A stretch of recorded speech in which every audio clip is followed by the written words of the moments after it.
Ricos y pobres, grandes y pequeños. Podemos seguir buscando sinónimos para identificar al equipo poderoso respecto al equipo más limitado en lo económico. El fútbol, al fin y al cabo, siempre ha estado dividido en dos bandos, pero en la actualidad las diferencias son abismales e impropias de un deporte. Y a la hora de impartir justicia deportiva, también se tienen en cuenta estas diferencias que marcan un desequilibrio casi definitivo y en el que forman parte esencial dos cómplices. Por un lado, los aficionados, que se han decantado finalmente por el binomio Madrid-Barcelona, incluso por encima del equipo de su ciudad. Y por otro lado, los medios de comunicación, que sobre todo su labor se ha volcado en aleccionar precisamente a esos aficionados para que se decanten por el binomio Madrid-Barcelona. El fútbol en España podemos decir que está enfermo. Diferentes intereses económicos de sectores muy ligados al fútbol están influyendo en ello. Esos intereses son como el capitalismo, terminan devorándote, de hecho nos ha devorado. Pues bien, el fútbol y sus cómplices están devorando al resto de clubes del fútbol español, a excepción del Madrid y el Barcelona. Y ya no importa que la economía de los clubes vaya bien, ponemos por ejemplo el Granada Club de Fútbol. Sigue siendo lo deportivo lo que sigue marcando el futuro, el devenir de las entidades dedicadas al fútbol. Buenas noches y bienvenidos a la sintonía del rondo del Granada Club de Fútbol.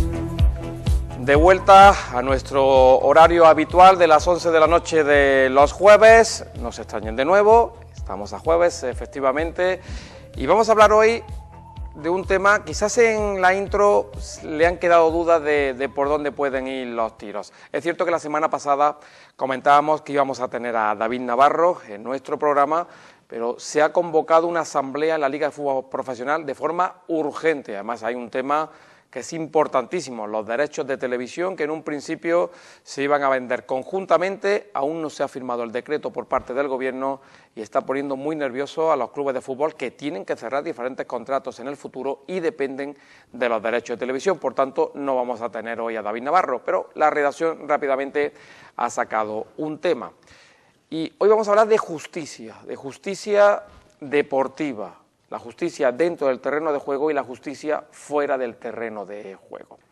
La justicia dentro del terreno de juego pues tiene errores y en cierto modo hay una preferencia para dos grandes clubes, Madrid y Barcelona. Poco a poco se va introduciendo el Atlético de Madrid, pero está muy distante aún de Madrid y Barcelona. Tienen, digamos, un perdón la justicia dentro del terreno de juego y es que las decisiones se toman al instante, la presión es bestial, la presión durante la semana también, la presión que hay después del partido también es bestial hacia los árbitros, no dejan de ser profesionales, pero son humanos sobre todo.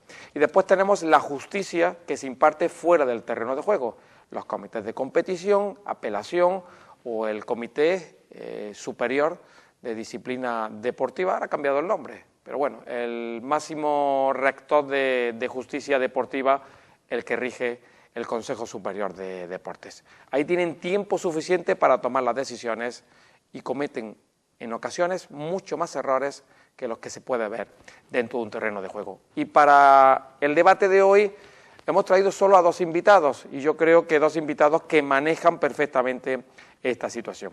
A mi derecha, un viejo ya conocido del rondo, abogado, Eduardo Poyatos, ¿qué tal? Buenas noches. Hola, buenas noches, ¿cómo estáis? Bueno, vamos a hablar hoy de justicia. Tú de justicia sabes algo, ¿no? Bueno, modestamente alguna cosa, sí. Abogado y muy relacionado con el deporte porque también ha llevado temas a nivel deportivo. Sí, en los años que estuve en el 74 y ya lo sabes tú mejor que nadie, ¿no? Que estuvimos colaborando los dos y luego con algunas cosas privadas.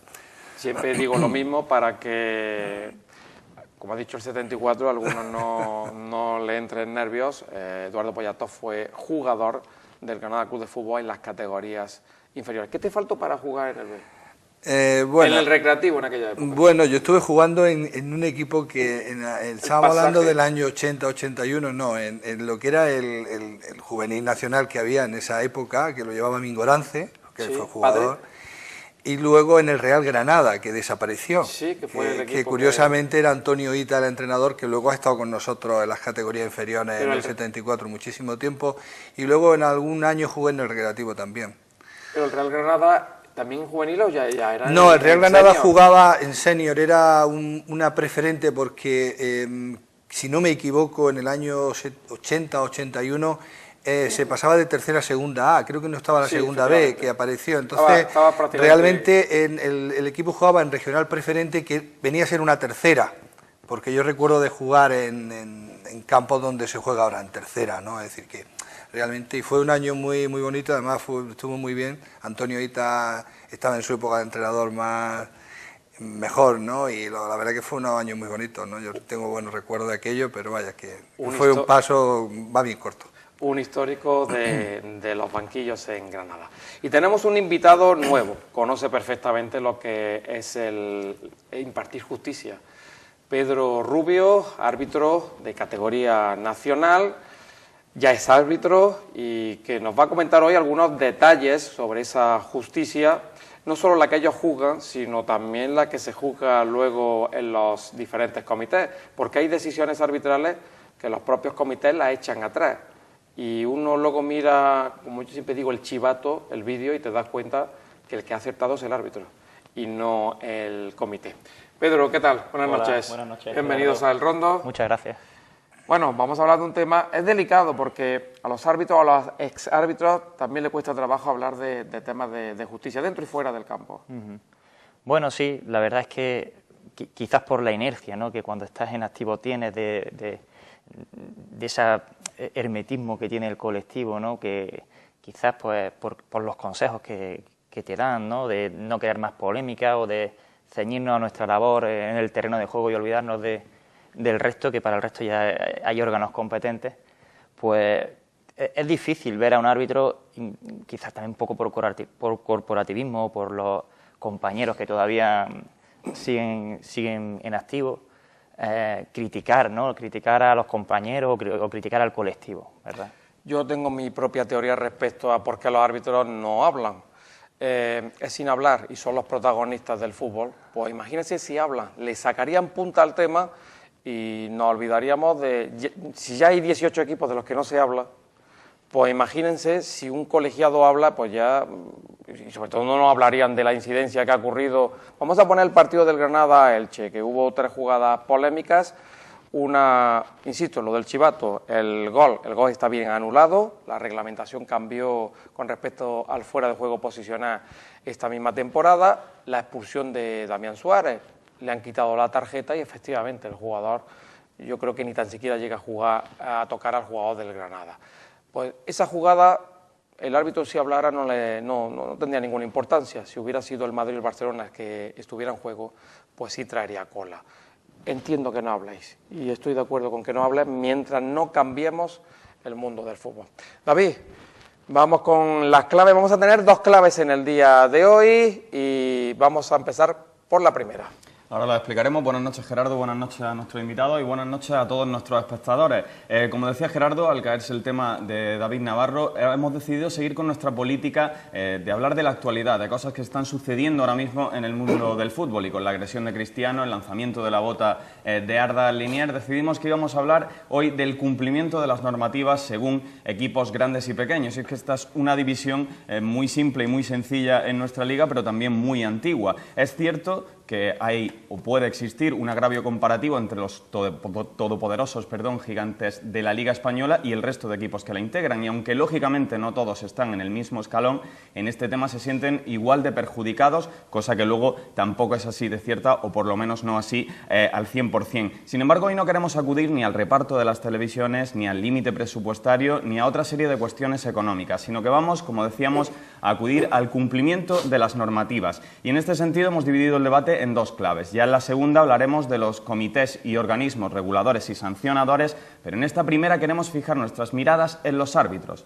en la actuación y sobre todo en la interpretación y aplicación del reglamento en función de la camiseta que se lleve. A pesar de que puede existir una tendencia fácil y ciertamente ventajista a culpar a los árbitros de todo, sí es cierto que en ocasiones tienden a barrer hacia los equipos más grandes y a utilizar una especie de doble rasero cuando se trata de equipos como Madrid y Barcelona o cuando se trata de equipos del resto de la Liga. De todas formas, vemos como en los últimos tiempos, por ejemplo, los jugadores del Atlético, del Madrid o del Barcelona pueden increpar a los árbitros, pueden rodearlo con todos los futbolistas que hay en el verde e incluso seguir haciendo gestos y aspavientos cuando han recibido una tarjeta, sin que luego este lance tenga mayor importancia, cosa que habría que ver si sucediera con otra camiseta, si es lo mismo. Los árbitros se equivocan para todos, eso está claro, porque cada fin de semana la polémica está en un barrio diferente y es un equipo diferente el que se queja de la actuación arbitral. Sin embargo, no es descabellado pensar que de vez en cuando hay una tendencia hacia barrer hacia los equipos más grandes o más poderosos o que más influencia tienen en esta liga, y es que no es lo mismo decidir si es una agresión al linier el que Arda Turán, el jugador del Atlético de Madrid, lance una bota, a que un extremo de un equipo recién ascendido le lance un botellazo al árbitro. Hay muchos que lo ven como un complot o una especie de sistema para mantener la hegemonía de los equipos grandes y que por tanto viene marcado desde arriba. Hay otros que lo ven como una simple tendencia natural o instintiva de los árbitros a proteger a los equipos grandes, y hay otros que lo ven como simplemente una excusa para los equipos pequeños, simplemente por serlo, simplemente por ser equipos pequeños. Así que esa es la pregunta que le vamos a hacer a nuestros invitados en esta primera clave. ¿Existe un doble rasero en el arbitraje de nuestra liga distinguiendo equipos grandes y equipos pequeños? Y de ser así, ¿consideráis que existe una clara intención detrás de ello? Madre mía, empezamos fuerte en el día de hoy. Eduardo, doble rasero en el... Vamos a hablar de primera división. En todos los equipos, en todas las categorías nos vamos a encontrar equipos punteros. Reconozcamos que cuando Granada estaba en segunda división B, pues también tenía sus beneficios por ser un histórico de la categoría. ¿Hay doble rasero en el fútbol español? Bueno, vamos a ver, evidentemente estamos hablando de fútbol profesional y estamos hablando en la época actual, ¿no? El fútbol español ha variado bastante de los años 80, 70 hasta ahora. Yo creo que en esa época había más presión, más que más presión, podía haber más decisiones de los árbitros un poco parciales. Yo creo que la cosa no va por ese camino desde mi punto de vista. Yo creo que es cierto que puede haber cierta parcialidad en algunas decisiones, porque es muy difícil buscar la persona objetiva que toma decisiones, ¿no? En general, estoy hablando en general, no solamente de los árbitros. Pero yo creo que lo que marca todo esto es la gran presión que tiene el fútbol español, porque se ha profesionalizado muchísimo y se ha mercantilizado muchísimo. Hoy los partidos de fútbol se juegan un montón de cosas, todos los equipos. Hay muchísima presión, muchos intereses económicos, y como todo el mundo participa de esos intereses económicos, los árbitros pues evidentemente están metidos también en todo eso. Quiere decir que yo, como digo siempre, salvo que se demuestre otra cosa, más que hablar de la parcialidad de los árbitros, hablo de esa presión a la que están sometidos en determinados partidos, que pueden condicionar determinados resultados en función del ambiente, de la presión que se genere. Me cuesta trabajo pensar, aunque de hecho se puede pensar, de que los árbitros en sí mismos, algunos, tengan la parcialidad a la hora de tomar decisiones concretas en una jugada de un segundo. Evidentemente, cuando después en una moviola vemos la jugada, decimos es que el árbitro ha estado a favor o en contra, pero esa jugada ha sido en 2 segundos. No sabemos si efectivamente esa decisión ha sido fruto de esa subjetividad de la que hablaba al principio, o sencillamente porque se ha equivocado. Es decir, que yo me decanto más, sobre todo para intentar ser más general con todos los árbitros, porque sería injusto hablar de que todos los árbitros tienen esa parcialidad, partiendo de que el ser humano en sí mismo no es objetivo 100%.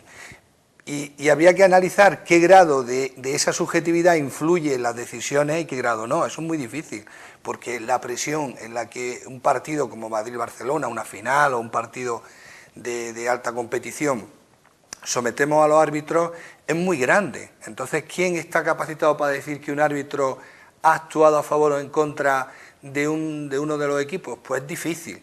Ahora, otra cosa distinta es que en una situación de presión y en otro partido de otros equipos con menos cancha, diríamos, pues no sé, poner el Granada o el Elche, pues a lo mejor las decisiones del árbitro fueran otras. Vuelvo a decir, ¿podemos de eso deducir que los árbitros son parciales porque las decisiones han podido variar? Pues ya digo, me cuesta pensarlo, aunque es cierto que ha habido casos, y casos, por eso me he remitido un poco a años anteriores, donde a lo mejor ahí sí se podía pensar que habría árbitros. De hecho, pues ha habido casos, y yo creo que incluso la propia federación lo ha reconocido, y todos lo han reconocido, de compra de jugadores o amaño de partidos, que en el fondo no es más que eso, va todo por la misma línea, ¿no? Pero hombre, a mí me cuesta pensar hoy día que eso sea así de una manera rotunda, sobre todo porque esto se ha profesionalizado bastante. Dejas temas que habría que sacarle punta. Es cierto que, y estoy contigo, Eduardo, que antiguamente yo creo que los árbitros eran más de determinados equipos.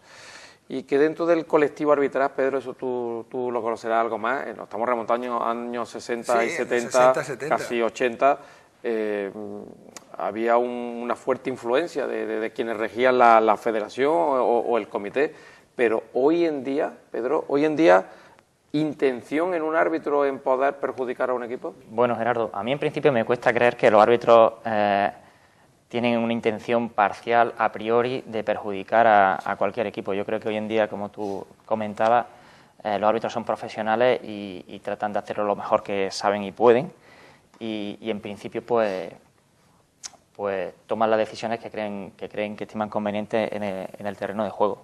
Pero, Pedro, Eduardo, tú has dicho, está muy profesionalizado todo esto. Y por el hecho de estar profesionalizado, todo se tiene que volcar al juez de que imparte la justicia en el instante. Bueno, no, lo que quiero decir es que la medida en que... Y te matizo. ¿Y el hecho de que esté todo muy profesionalizado quiere decir que solo dos equipos son los que se juegan algo? No, pero bueno, por eso digo que el hecho de que esté todo más profesionalizado y esa diferencia que yo hablaba, de la que tú has comentado en los años 60 o 70, donde sí podía haber, es porque el hecho de que los árbitros estén más formados, mejor preparados, no solamente ya a nivel técnico, sino a nivel físico, ¿no? Pues eso facilita y da una imagen mucho más profesional y hace que las decisiones puedan ser más acertadas dentro de ese error que puede tener un árbitro a la hora de en un segundo de decidir una jugada y sobre todo creo que permite que se sea un poco más o que se tienda a ser más objetivo, porque la profesionalidad tiende a ser más objetivo, porque lo que intentas hacer es tu trabajo bien. Como digo, eso no escapa a la subjetividad, porque los árbitros tienen también su equipo, me imagino, y les gustarán unos colores y serán de un sitio y tal. Pero vuelvo a decir lo mismo, yo creo que eso para mí está en un segundo plano, salvo que se vea o se demuestre de una manera clara, porque estaríamos diciendo que un árbitro ha hecho algo así como prevaricar. Eduardo, a la hora de tomar una decisión. Creo que sería un poco en baloncesto, árbitros madrileños arbitran al Madrid y al Estudiante, y árbitros catalanes al Barcelona, al Juventud, al Manresa. No pasa nada. Árbitros andaluces al Baloncesto Sevilla, Unicaja, incluso cuando ha estado Granada. Pero cuando dice... no hay ningún problema de colores. Claro, pero cuando dice... malagueño ha arbitrado a un equipo malagueño y ha tenido que tomar decisiones pues que eran en contra de los intereses del equipo malagueño. ¿Por qué en fútbol eso no se puede dar? ¿Por qué, Pedro? ¿Por qué? Bueno, Gerardo, yo no creo que sea conveniente que un árbitro granadino pite al Granada o un sevillano al Betis o al Sevilla, porque independientemente de que pase quizás en otros deportes con menos repercusión mediática, pues bueno, todos estamos viendo que la repercusión que tienen las decisiones arbitrales en el fútbol y sería añadir un poco más... Pedro, que te corte de nuevo. Volvemos a lo mismo, la repercusión mediática. Sí. Es decir, pero ¿por qué tiene que ser los medios los que marquen el ritmo de un partido o de una competición? Bueno, sinceramente yo no lo entiendo. Yo me perdonéis, pero yo en eso de los medios... Y esto es un medio de comunicación y yo soy periodista y David es periodista y no entiendo por qué tenemos que marcar el ritmo de una competición y de unas decisiones. Yo no lo entiendo. Bueno, yo de todas maneras, Gerardo, yo creo que en eso que estás diciendo, y me va a perdonar que te diga una cosa, creo que los medios en general se arrogan algunas cosas que no hacen. Es decir, los medios, desde mi punto de vista, generan una tensión periodística con muchos fines. No estoy hablando ya de este medio, sino sobre todo los medios escritos, del fútbol, generan una presión y las grandes cadenas sobre las polémicas que no son tales polémicas.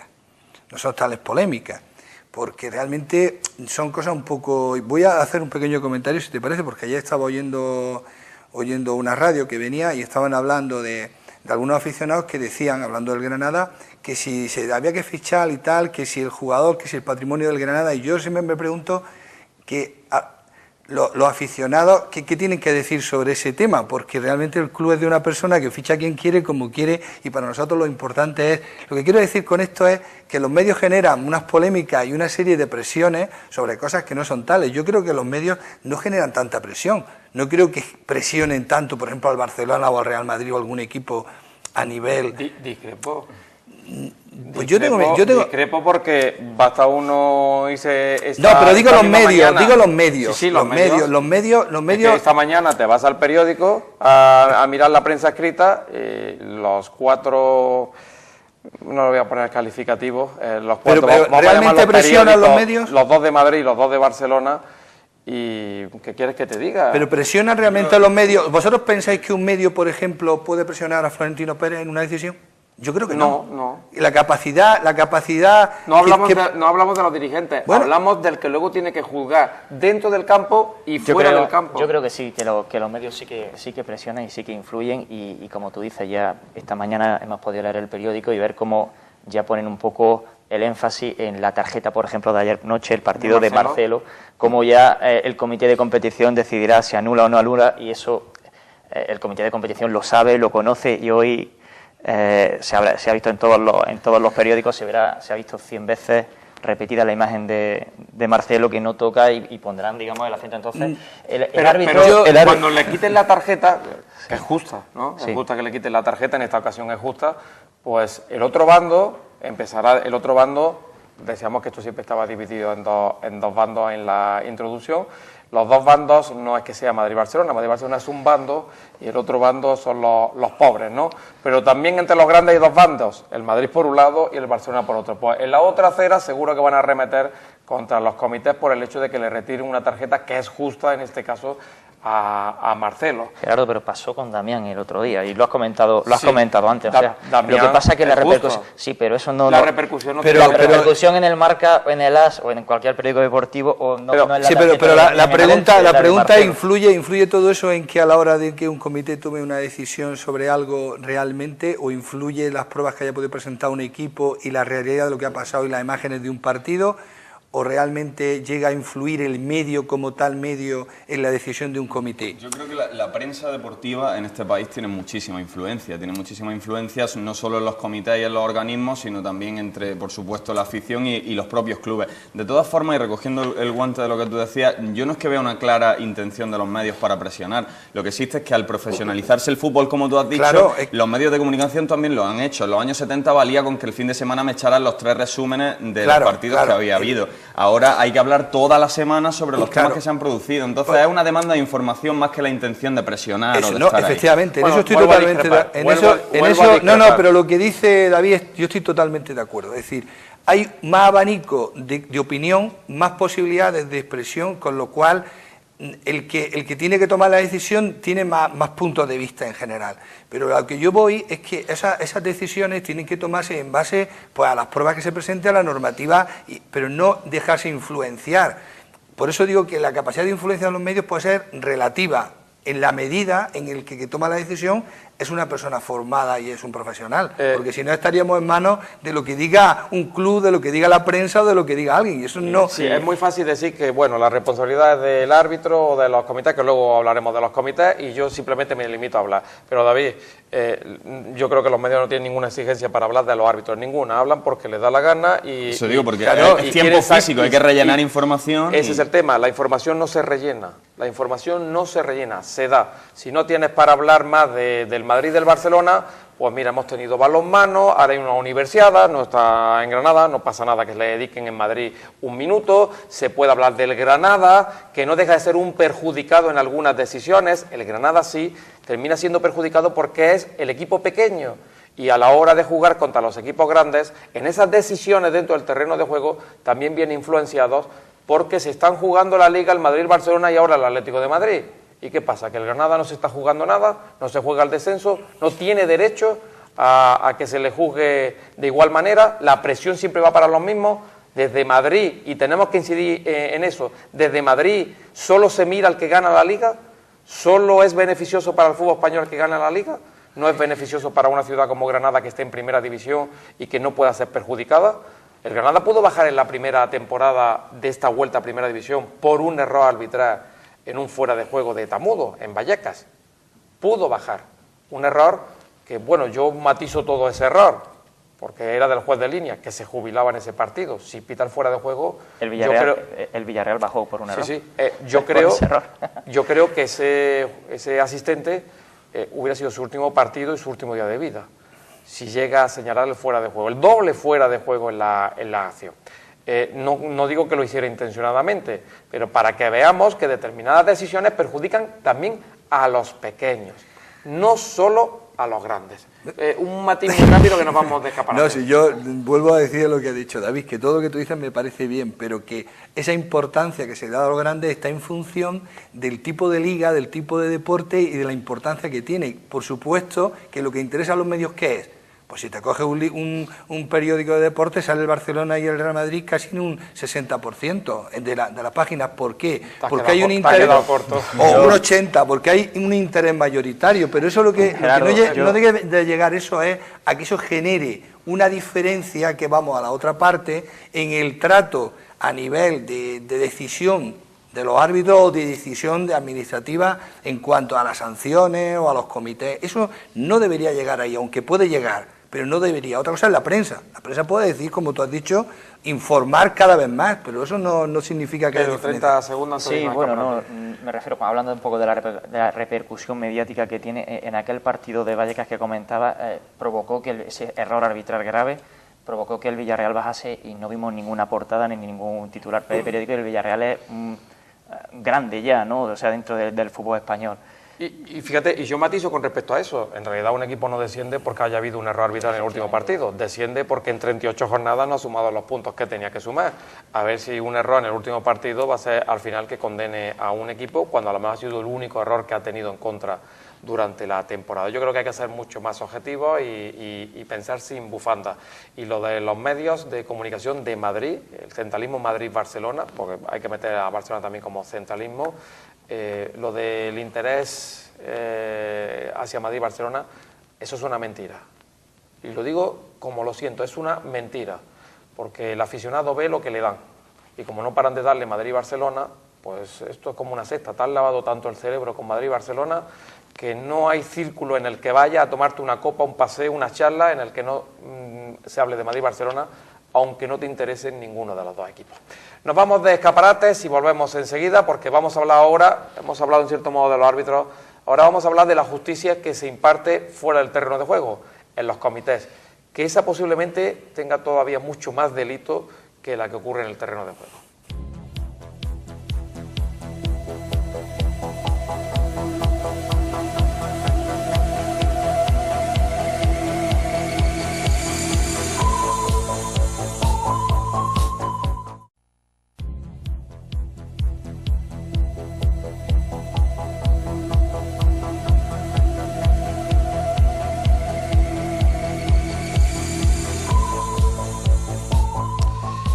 Luego me dicen algunos compañeros, es que atacan mucho a los medios de comunicación.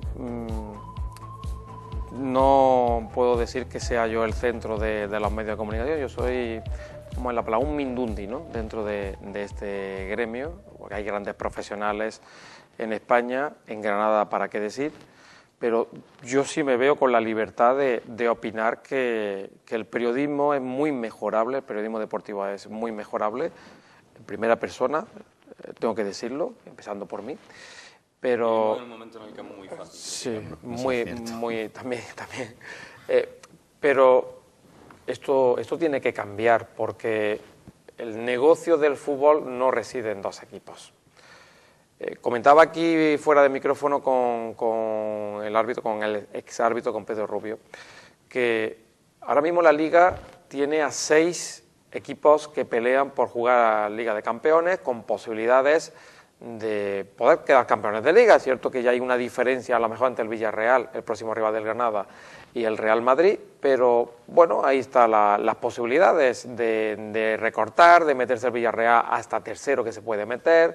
El Atlético de Madrid, dependiendo de lo que ocurra el domingo, puede distanciarse o poder optar de nuevo al título de campeón de Liga, el Barcelona también, con lo cual, imagínense en los medios de comunicación, en televisión, en radio y en prensa escrita, si se hablara en igualdad de 6 equipos. De 6 equipos. No quieren hablar por lo que interesa, que por el título de Liga. 6 equipos. Lo que generaría el debate, la ricura, o la riqueza, mejor dicho, que tendría ese debate, más allá de la actuación arbitral, que parece que es lo único que importa cuando está el Madrid o el Barcelona en juego, incluso enfrentándose al Atlético de Madrid, al Sevilla y al Villarreal. Siempre predominan ellos dos. Eso es un error de partida. Y como ven, he obviado a los de abajo, que se juegan tanto o más que Madrid y Barcelona, tanto o más, porque el Granada se juega mucho. Lo deportivo es muy importante, lo económico, el Granada es un club saneadísimo, muy saneado. Es un ejemplo, o uno de los ejemplos de esta liga de fútbol profesional. Hay pocos equipos en esas circunstancias, el Granada es uno de ellos. Bien, pues lo económico se deja de lado. Lo deportivo, lo decía al finalizar la intro, sigue marcando el futuro de los clubes de fútbol. Y no ser imparciales en las decisiones, en los medios o en la justicia, puede hacer que esos equipos desciendan de categoría y toda esa riqueza económica que estamos hablando de cuentas ajustadas a lo que debe de ser, al debe y al haber. Tengo tanto, gasto tanto, pues se puede venir el chiringuito abajo. Con lo cual, esto no es solo lo de arriba, sino también hay que tener en cuenta lo de abajo. No me enrollo más, vamos a hablar de la segunda parte, porque para mí es mucho más importante que la primera. La escopeta siempre al de negro, como se decía antes. No. La escopeta también a veces tiene que ir hacia los que toman decisiones, que no se les ve, pero que a veces toman decisiones que van muy, pero muy en contra de los equipos pequeños. Adelante, David. Tú lo decías en tu introducción, Gerardo, que muchas veces parece que solo es el árbitro y no es así. Y como dice Gerardo, y en eso coincido con él, este tema es mucho más grave, porque si bien a los árbitros les concedemos ese beneficio de la duda, es decir, que tengo que decidir en el momento, que la presión que me puede venir de fuera puede salirme instintivamente o involuntariamente, cuando hablamos de los comités y organismos sancionadores y reguladores de las normativas del fútbol, no podemos hacer eso porque tienen su tiempo de reflexión, tienen una semana, 2, un mes para decidir, y a los hechos solo hay que remitirse a los hechos para ver que existe un doble rasero para medir entre equipos grandes y equipos pequeños. Anteriormente mencionábamos de pasada el incidente del lanzamiento de la bota de Arda Turán al Liniers durante el partido Atlético de Madrid Fútbol Club Barcelona.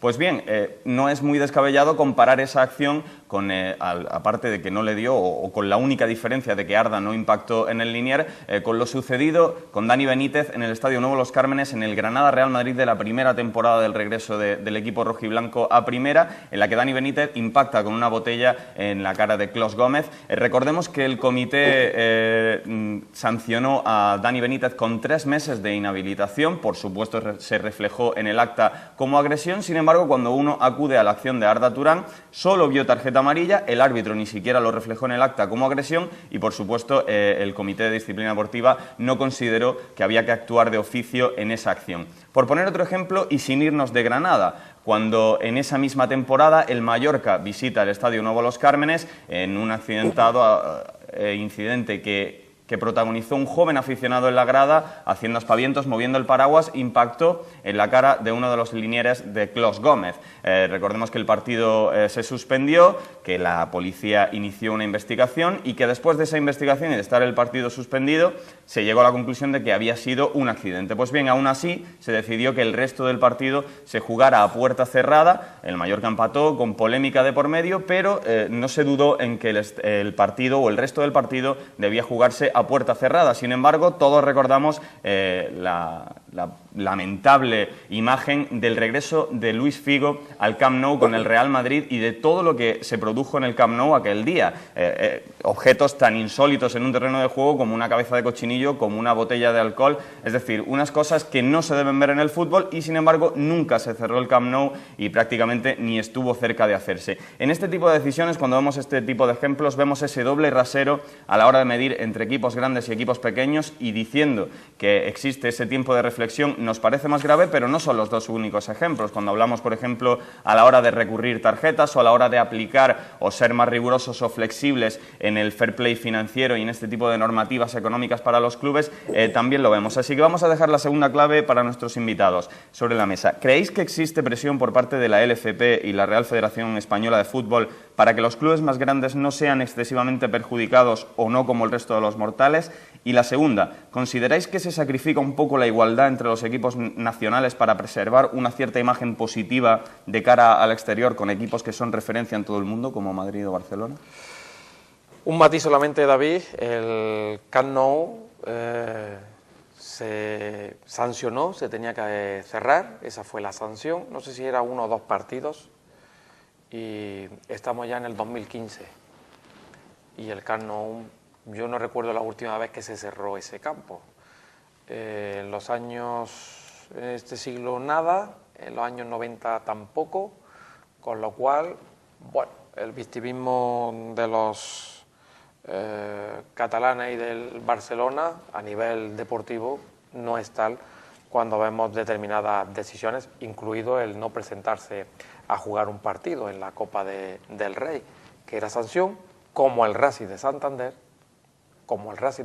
la temporada pasada, y en el caso del Racing de Santander, en una situación límite y que la única forma de poder subsistir era hacer lo que hicieron, y de hecho subsiste gracias a aquella decisión, pues bien, al Barcelona le perdonaron, el Racing de Santander no ha podido participar este año en la Copa del Rey. Es un ejemplo más a tener en cuenta.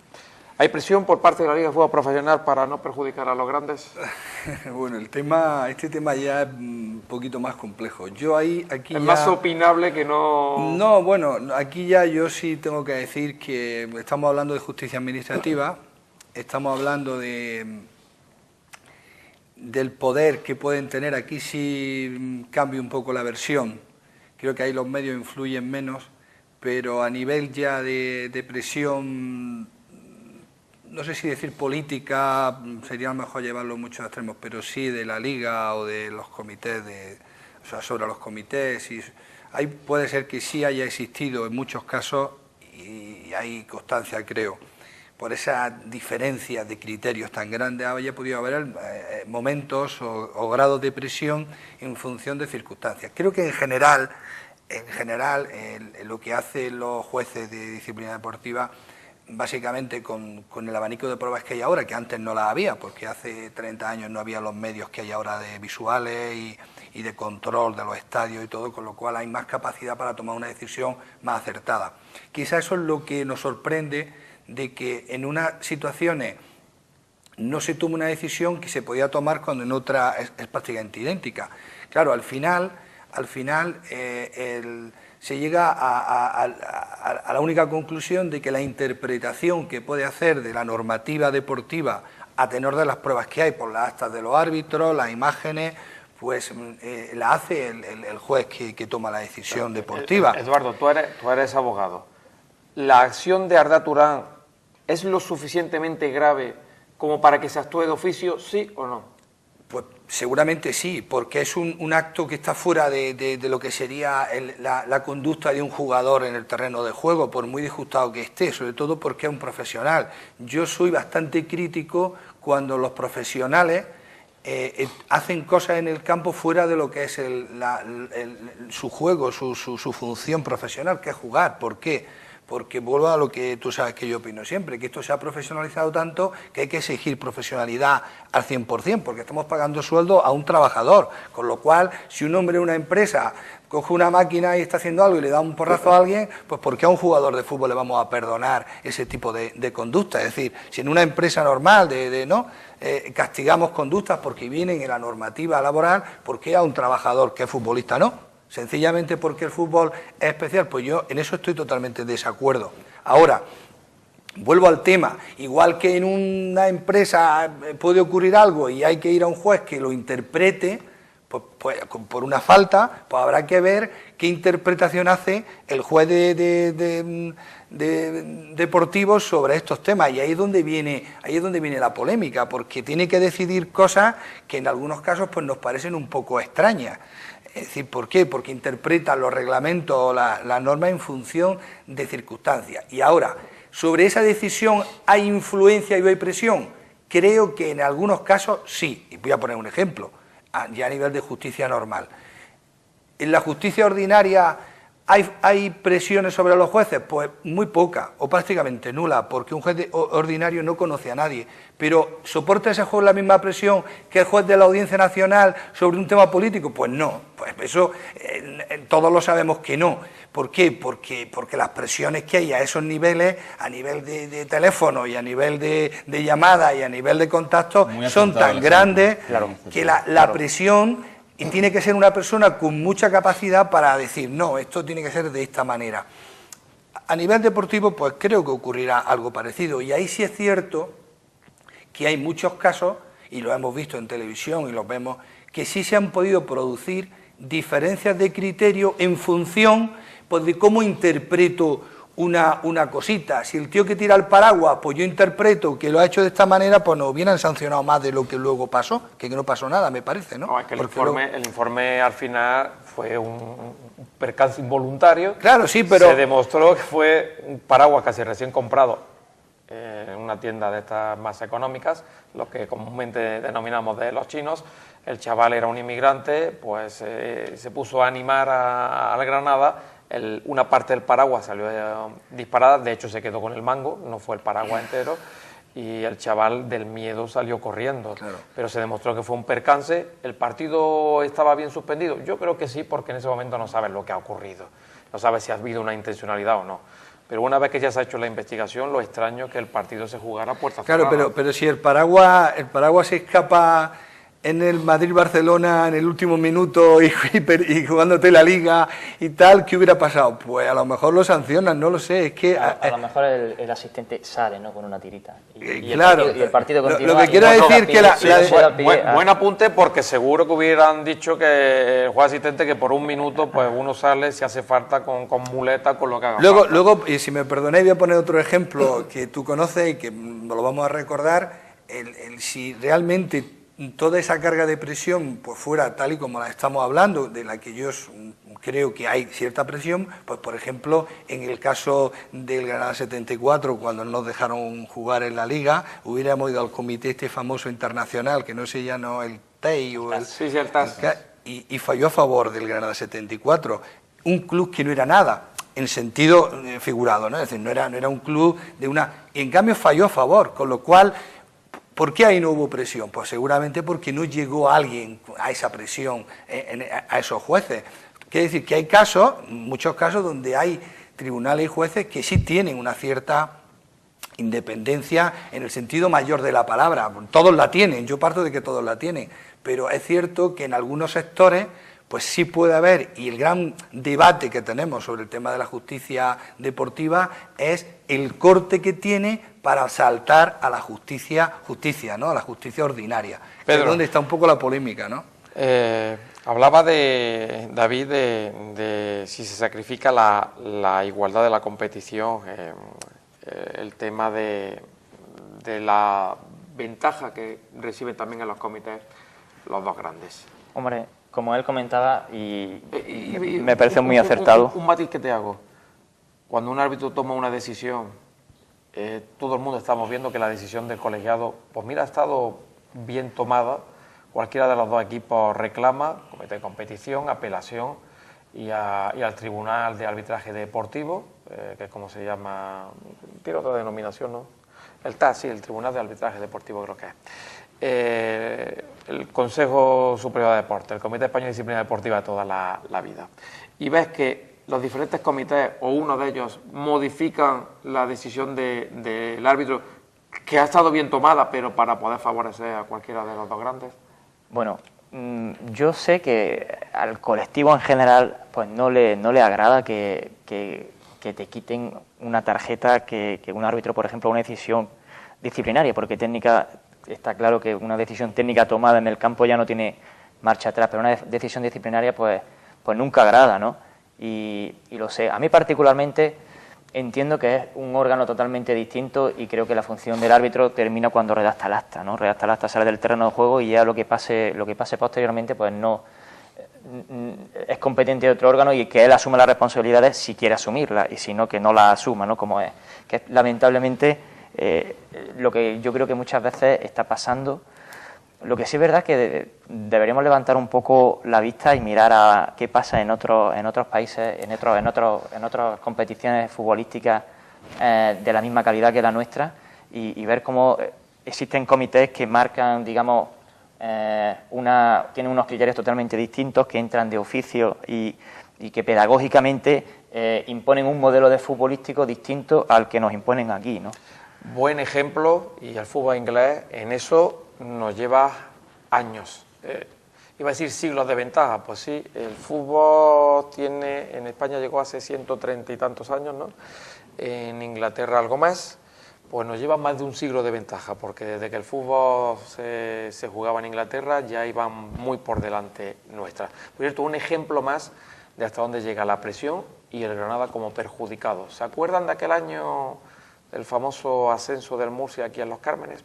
No voy a hablar de si el partido hubo cosas raras, pero sí hubo una alineación indebida. Avelino Viña, el portero del Murcia, no tenía que haber jugado con el Murcia ese partido. La razón pertenecía al conjunto del Polideportivo Almería, creo recordar, y la baja no se tramitó convenientemente. Y no se sabe quién firmó realmente esa baja, porque además era una junta gestora la que regía el Polideportivo Almería. Su alineación era indebida, los estatutos eran muy claros, la reglamentación era muy claro y por tanto el Granada tenía que tener esa victoria. Los diferentes comités pues dijeron que había que mirar para otro lado y que el Murcia se había ganado el ascenso en el terreno de juego independientemente de que hubiera una alineación indebida. ¿Saben quién era el presidente del Murcia en aquella época? Pues una persona que dejaba mucho dinero en la Federación Española de Fútbol a través de Santa Mónica. Sí, el presidente actual del Murcia. Se me ha olvidado ahora el nombre del presidente Samper. Samper, Jesús Samper, efectivamente. Además ahora lo quieren mucho allí en Murcia. Pues Jesús Samper dejaba mucho dinero. Comité de competición, comité de apelación, la Federación Española de Fútbol.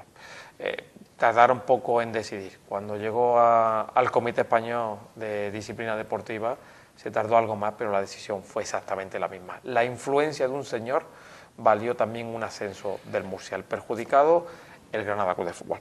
Bueno, David, vamos con las preguntas que me has comentado, que también hay preguntas para mí. Hoy hay preguntas para ti. La cuestión es la siguiente, Pedro. Aquí el que, como es un invitado nuevo, y lo repetimos siempre, el que acierta la pregunta vuelve al rondo. Ah, muy bien. Pero el que falla repite en el rondo. ¿Vale? Muy bien. El problema es qué va a pasar conmigo si fallo. Esa es la pregunta. Eduardo, tú ya en esto ya... Yo fallo siempre porque ya me estás ponen acostumbrado. Pues por eso unas preguntas repite. muy futboleras, como yo digo, yo algunas cosas no me acuerdo. Pero ¿no? yo creo que esta te va a sonar... La imagen yo creo que la has tenido que ver seguro. Dime. Te voy a poner en situación. La pregunta te va a sonar muy difícil, pero luego verás que yo creo que la imagen la tienen en la cabeza. 25 de enero de 1995. Eric Cantona protagoniza el más bochornoso y famoso suceso en su carrera deportiva que le costó una sanción de 8 meses y 2 semanas de cárcel, que se quedaron en 24 horas y que intercambió por servicios a la comunidad. ¿Qué hizo el delantero francés para tal castigo?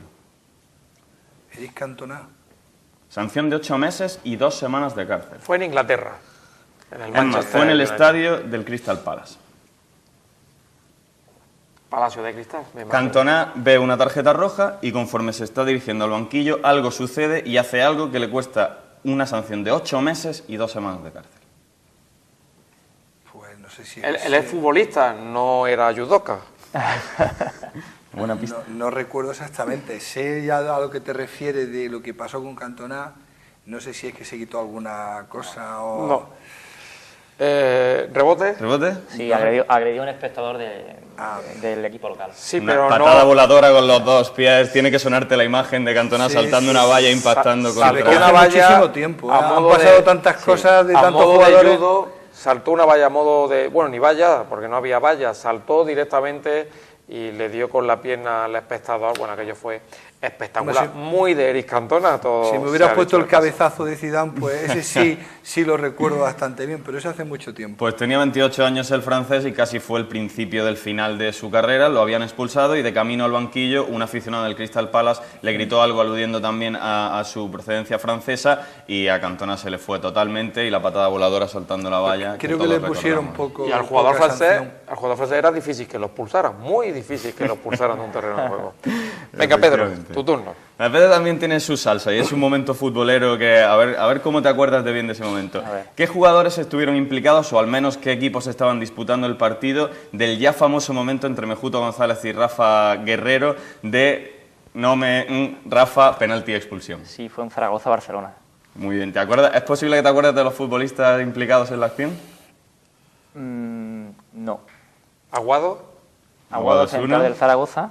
Sí. y el que había cometido realmente Efectivamente. la... Solana le da un manotazo Solana. a Couto. Couto. Rafa llama a Mejuto González, le dice penalti y expulsión para el número 6 cuando Solana era el 3 y al final el expulsado es Aguado. Solana después se dirige y dice he sido yo y encima no le he dado. Bueno, acertó Rafa en señalar penalti, lo que no acertó fue en el juego. Sí, yo hacía mucho que no veía el vídeo y hay un momento muy largo en el que está explicándole Rafa que la razón por la que es penalti es que el balón está todavía en juego, que no es una agresión sin balón. Sí, sí, sino si que... no hubiera pasado nada. Bueno, ahora me toca a mí, he acertado las dos preguntas, en las mías seguro que las fallo. Bueno, a ver si yo creo que con tu memoria seguro que te acuerdas. Bueno, ¿Qué exentrenador del Granada pronunció la siguiente frase? Cuando estás en un modesto, el árbitro siempre tiene razón, sobre todo si no la tiene. pues yo creo que es de la época reciente. Y gallego, Lucas Alcaraz. a Lucas Alcaraz. Pero Vale, fue como entrenador del Murcia. Fue en un efectivamente. Murcia-Almería Fue en un con Murcia- Turienzo no, Álvarez. En Murcia-Almería fue. Murcia-Almería cuando Emery todavía Ahí yo- entrenaba a la Almería en la temporada 2007-2008, en septiembre. Sí, correcto, correcto. Turienzo Álvarez Además era es el una árbitro. frase buena. muy bien dicha por Lucas Alcaraz.